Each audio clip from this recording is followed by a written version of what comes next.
এই সরকারের যত কাজ সেই কাজের বৈধতা দিতে হবে আগামী সরকারকে এসে। বর্তমান সরকারের সেফ এক্সিটের কথা।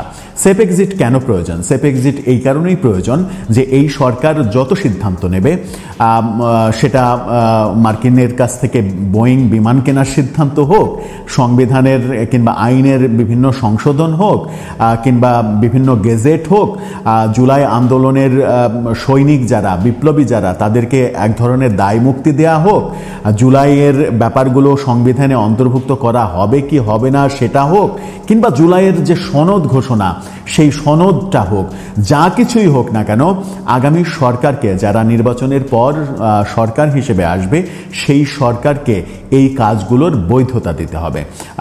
অর্থাৎ 106 অনুচ্ছেদের, সংবিধানের 106 অনুচ্ছেদের রেফারেন্সের ভিত্তিতে এই সরকার এসেছে, যে রেফারেন্সে স্পষ্ট লেখা আছে যে সুপ্রিম কোর্ট থেকে রেফারেন্স পাঠানো হয়েছে যে শুধুমাত্র নিয়মিত কাজ, রুটিন ওয়ার্ক, মানে নির্বাহী যে রুটিন ওয়ার্ক, সেই রুটিন ওয়ার্কটা করার জন্য রাষ্ট্রপতিকে বলা হয়েছে যে আপনি উপদেষ্টা এবং প্রধান উপদেষ্টা নিয়োগ দিতে পারেন। সেই রেফারেন্সে কিন্তু আপনি একটা নতুন সরকার গঠন করতে পারেন সেটা বলা হয়নি। মূলত রাষ্ট্রপতি দেশ চালনা করছেন কিংবা করবেন নিয়ম অনুযায়ী, তাদেরকে উপদেশ দিবেন প্রধান উপদেষ্টা এবং উপদেষ্টা মণ্ডলী বিভিন্ন সেক্টরে। এটাই রেফারেন্সের মূল কথা ছিল, কিন্তু সেই রেফারেন্সটা আসলে ঠিক টিকেনি। রাষ্ট্রপতিকে এক ধরনের মানে বাইপাস করে রাখা হয়েছে, এক ধরনের গৃহবন্দীর মতো অবস্থা। তার কোনো কার্যক্রম নেই, তিনি বাইরে আসেন না, কোনো কার্যক্রমে অংশগ্রহণ করেন না।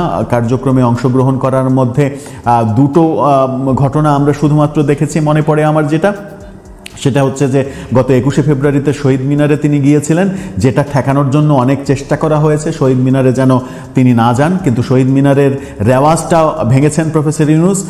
এর আগে যত ঘটনা ঘটেছে শহীদ মিনার কিংবা স্মৃতিসৌধের ঘটনায়, সেখানে রাষ্ট্রপতি এবং প্রধানমন্ত্রীকে পাশাপাশি দাঁড়িয়ে থাকতে দেখা গেছে, দুইজনই ফুল নিয়ে রেডি।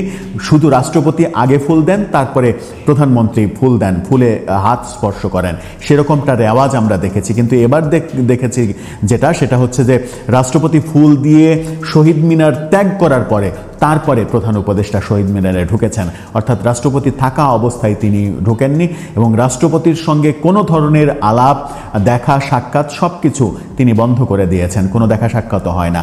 এরপরে কয়েকদিন আগে আমরা দেখলাম যে সেনানিবাসে একটা অনুষ্ঠানে রাষ্ট্রপতি গিয়েছিলেন, সেখানে সেনা অফিসার, সেনা সদস্যদের সঙ্গে ছবি তুলতে তাকে দেখা গেছে। এই দুটো অকেশন ছাড়া রাষ্ট্রপতিকে বাইরে আমরা দেখিনি। এর মাঝে গত ঈদে রাষ্ট্রপতি শুভেচ্ছা বিনিময় করেছেন, সেখানে কিছু মানুষ, রাজনৈতিক ব্যক্তিরা গিয়েছিলেন, কিন্তু সেখানেও প্রধান উপদেষ্টাকে আমরা যেতে দেখিনি। অর্থাৎ রাষ্ট্রপতিকে এক ধরনের অকার্যকর করে রাখা হয়েছে। এই সরকার একটা প্রভাবশালী সরকারে রূপান্তরিত হয়ে তারা বহু সিদ্ধান্ত গ্রহণ করছে। করিডোর দেওয়ার সিদ্ধান্ত, বোয়িং বিমান কেনার সিদ্ধান্ত, বন্দর বিদেশিদের দিয়ে দেওয়া হবে, এরকম বহু সিদ্ধান্ত কিন্তু আমরা নিতে দেখেছি। করিডোর বিষয়ে যথেষ্ট বিতর্ক, এবং সেই বিতর্কের মুখে এখনও করিডোরের থেকে পিছিয়ে এসেছে বলে সরকার আমরা মনে করছি না। এরকম ব্যাপারের মাঝে নির্বাহী আদেশে বহু কাজ করেছে সরকার। সারা দেশে নির্বাচিত যে জনপ্রতিনিধি, সেই জনপ্রতিনিধিদের বাতিল করে দিয়েছে।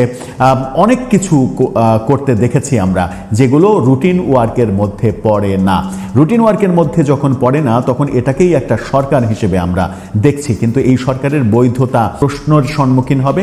এই সরকারের যত কাজ, সেই কাজের বৈধতা দিতে হবে আগামী সরকারকে এসে।